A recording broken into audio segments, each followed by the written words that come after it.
চাকুলিয়া সঞ্জ, মানে এখানে আমাদের চাকুলিয়াতে আর একল বিদ্যালয় চলে। তো সেই একল বিদ্যালয়ের সাংগঠনিক যে একটা ক্ষেত্র বা এরিয়া, সেই চাকুলিয়া সঞ্চের মধ্যে ওনার প্রবাস আজকে আছে। উনি হচ্ছেন আমাদের এই চাকুলিয়া সঞ্চের আর ব্যাসকথাকার, যিনি ব্যাসপীঠে বসে আমাদের যে ভাগবত গীতা পাঠ উনি করেন।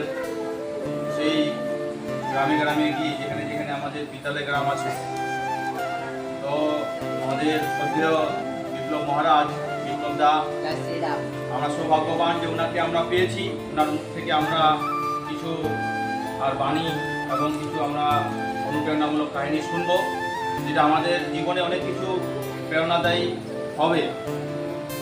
তাই এই বয়সটাতে আমাদের অনেক কিছু শেখার আছে, তাই ওনার মুখ থেকে আমরা শুনবো। এখন সবাই চুপচাপ থাকবো, আর বিপ্লবটাকে আগ্রহ করছি আর ওনার বক্তব্য শুরু করার জন্য।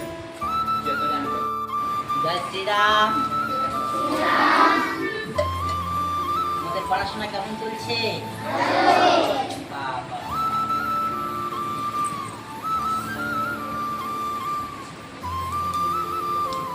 আজকে যারা দেশের নেতা, লেখক, কবি যত, তারাও ছিল শিশু কিশোর তোমাদেরই মতো। লেখাপড়া শিখেই তারা বড় হলেন সবে।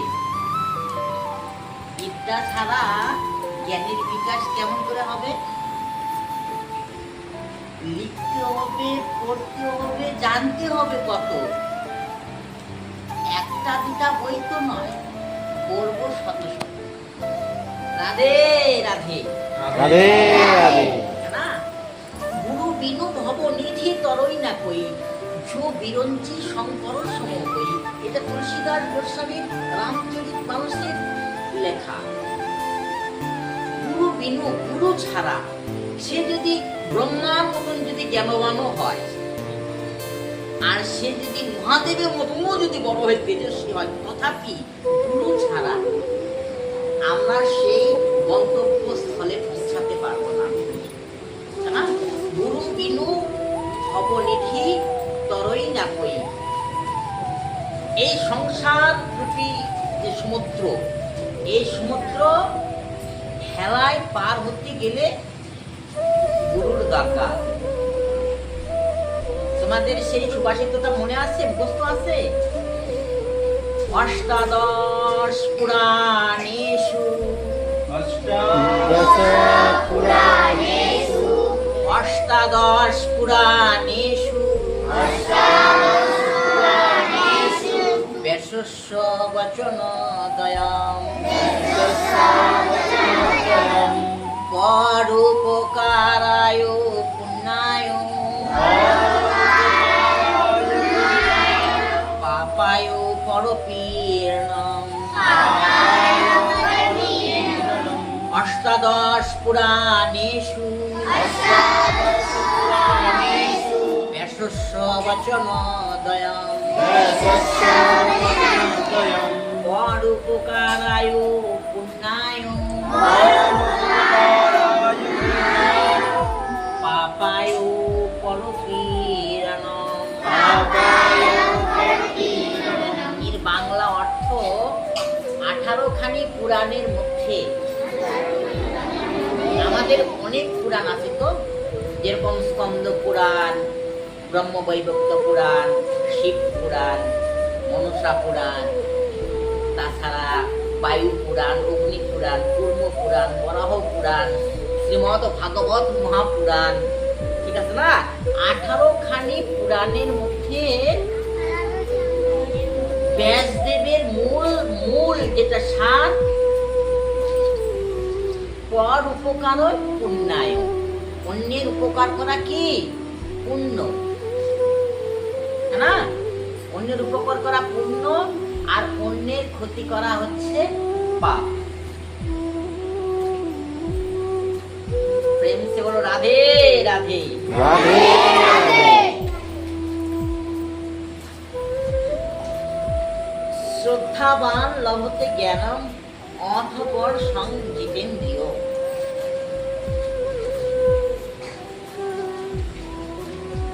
এই বিদ্যা অর্জন করতে গেলে ধৈর্য দরকার। ধৈর্য ছাড়া বিদ্যা অর্জন হয় না, ধৈর্য দরকার। তোমাদের একটা গল্প আমি শোনাচ্ছি, তোমরা গল্প শুনবা? তো একজন না গুরু গৃহে গেছে, গুরু গৃহে গিয়ে এখন গুরুদেবকে বলছে, গুরুদেব আর সংসার ভালো লাগে না, এবার আপনি আমার দীক্ষা দেন, আমি বসে বসে আপনার নাম মানে প্রভুর নাম গুণগান কীর্তন করব। তো এ কথা শোনার পর গুরুদেব বলছে যে দীক্ষা শিক্ষা পরে হবে, তার আগে বরং তুমি একটা কাজ করো। কি কাজ? এই যে মাটির হাঁড়িটা আমি তোমাকে দিলাম, এই মাটির হাঁড়িটা দিয়ে তুমি কি করবা? ওই যে গঙ্গা দেখছো, ওই গঙ্গা থেকে মাথায় করে জল তুলে নিয়ে এসে ওই ফুল বাগানে ঢালো। তোমার ভক্তি যেদিন মানে শক্ত হবে সেদিন আমি তোমায় দীক্ষা দেব। যেদিন আমি দেখবো তুমি উপযুক্ত হয়েছ সেই দিনই আমি তোমায় দীক্ষা দেব। এবার গুরু বাক্য অলঙ্ঘনীয়। গুরু বাক্য শিরোধার্য করে ওই ভদ্রলোক প্রতিদিন ওই মাটির হাঁড়ি ত্যাগ করে গঙ্গা থেকে জল তোলে আর ওই ফুল বাগানে নিয়ে যায় ঢালে। এইভাবে মা মোটামুটি 15-20 দিন ঢালার পরে ওই ভদ্রলোক চিন্তা করতেছে, আমি গুরুদেবের কাছে দীক্ষা নেওয়ার জন্য আসলাম, এই গুরুদেব আমাকে দিয়ে এটা কেন ব্যর্থ হই, কি কাজে আমাকে লাগাই দিল? আমি দীক্ষা নেওয়ার জন্য আসছি, আমাকে দিয়ে কেন এই কাজটা করাচ্ছে? ওই গঙ্গা থেকে জল তোলো আর ওই ফুল বাগানে আনে ঢালো। হোক, আমার দ্বারা হবে না। শুনে ধৈর্য নাই, ওই ব্যক্তির ধৈর্য নাই। বুঝলি যে আমি আমার দ্বারা এই কাজ হবে না, আমি মাটির হাঁড়ি ভাঙিয়ে ফেলে দেবো। তো মাটির হাঁড়িকে যখন ভাঙতে যাচ্ছে তখন মাটির হাঁড়ি বলতেছে, দাঁড়াও। কি কথা বললো? বলছে আমি মাটির হাঁড়ি কথা বলছি। কিন্তু মাটির হাঁড়ি আবার কথা বলে নাকি? যে হ্যাঁ ভাই, দরকার হলে মাটির হাঁড়িও কথা বলে। তোমার দেখছি একটু ধৈর্য নাই। তোমার যদি ধৈর্য না থাকে তুমি বরং বাড়ি চলে যাও, কিন্তু দয়া করে তুমি আমাকে ভেঙে ফেলো না। আমার জীবনের ইতিহাস তুমি জানো? তখন ওই মাটির হাঁড়ি বলছে, আমি মাঠে ছিলাম, আমি একদিন মাঠে পড়েছিলাম, আমার উপর দিয়ে কৃষক ভাইয়েরা ট্রাক্টর লাঙ্গল চালায়ে আমার এই বুকটাকে ঝাঁঝরা করে ফেলেছে, আমার বুকের উপর সোনার ফসল ফলিয়েছে। একদিন দেখলাম এক কুমার কোদাল নিয়ে উপস্থিত, এক কোপে আমাকে সেই জন্মভূমি থেকে বিচ্ছিন্ন করে দিলেন। মাথায় করে সেই মাটি নিয়ে এসে উঠানে নিয়ে যায়, ধপ করে ফেলে দিয়ে তার মধ্যে জল টল দিয়ে ওই যে এতই যে ভীষণ খুঁজতে আরম্ভ করলো, কাদা করলো মাটিটাকে কাদা করে পাড়ায় পাড়ায় সেগুলাকে একেবারে নরম করে মাখনের মতন তৈরি করে ফেললো। আর ওই মাটির মধ্যে যে ইটের টুকরা, কাঠের টুকরা বা অন্য কোনো নুড়ি কাপড় যেগুলা ছিল সব বের করে ফেলে দিয়ে একেবারে মাখনের মতন তৈরি করলো সেই মাটিটাকে। তারপরে আমাকে কি করলো জানো? বিরাট এক চাকের মধ্যে আমাকে বসায় দিল। তারপরে ওই কুমোর কি করলো? আমাকে দিয়ে বনমন বনমন করে ঘুরালো। আমি বনমন বনমন বনমন করে আমি ঘুরতে লাগলাম। কিন্তু দাদা, ওই কুমারের হাতে না জাদু আছে। দেখতে দেখতে আমাকে দেখে দিয়ে একটা সুন্দর মাটির কলসি তৈরি করে ফেললো। প্রেম চে বলো রাধে রাধে। দেখতে দেখতে একটা সুন্দর মাটির কলসি তৈরি করলো। এতেই শেষ নয়, আমাকে ওই টনটনা রোদের মধ্যে বসিয়ে রাখলো 4-5 দিন। তারপরে কি হলো? তাতেও আমার শেষ নয়। তারপরে ওই কুমোর আগুন জ্বালালো, আগুনের উপরে আমাকে বসিয়ে রাখলো। 2-3 দিন ওই আগুনের মধ্যে আমি বসে রাখলাম। তারপরে দেখি আমার যে আগেকার যে কালো বরণ সেটা আর নেই। এখন আমি অনেক মূল্যবান হয়ে গেছি, অনেক দামি হয়ে গেছি। এখানেও শেষ নয়, ওই কুমোর আমাকে তখন কি করলো, একটা মাথায় করে নিয়ে বাজারে গেল বিক্রি করতে। আমাকে দেখার জন্য কত লোকের ভিড়, কারো পছন্দ হলো তো দামে হলো না। তো দেখি যে এক বাবাজি, সেও 2-1 পা করে আসে, আমাকে তুলে নিয়ে ভাবছে এই আমার কৃষ্ণ সেবার উপযুক্ত করেছি, এটা এই কলসিটা আমার কৃষ্ণ সেবার উপযুক্ত করেছি। সেই বাবাজিও কিন্তু আমাকে চট থাপ্পড় দিয়ে দেখলো যে আমার কোথাও ফোটাফাটি আছে কিনা। সেই থেকে আমি এই আশ্রমে সেবা কাজ করছি। তোমার পূর্বে আমাকে অনেক জনা ব্যবহার করেছে, আর মাত্র তুমি এই 15টা দিন সেবা কার্য করে তুমি অধৈর্য হয়ে গেছো। তোমার যদি ধৈর্য না থাকে তাহলে তুমি বরং বাড়ি চলে যাও, কিন্তু দয়া করে তুমি আমাকে ভেঙে ফেলো না। তাই এই যে লেখাপড়া তোমরা শিখতে এসছো, এখানে ধৈর্য দরকার।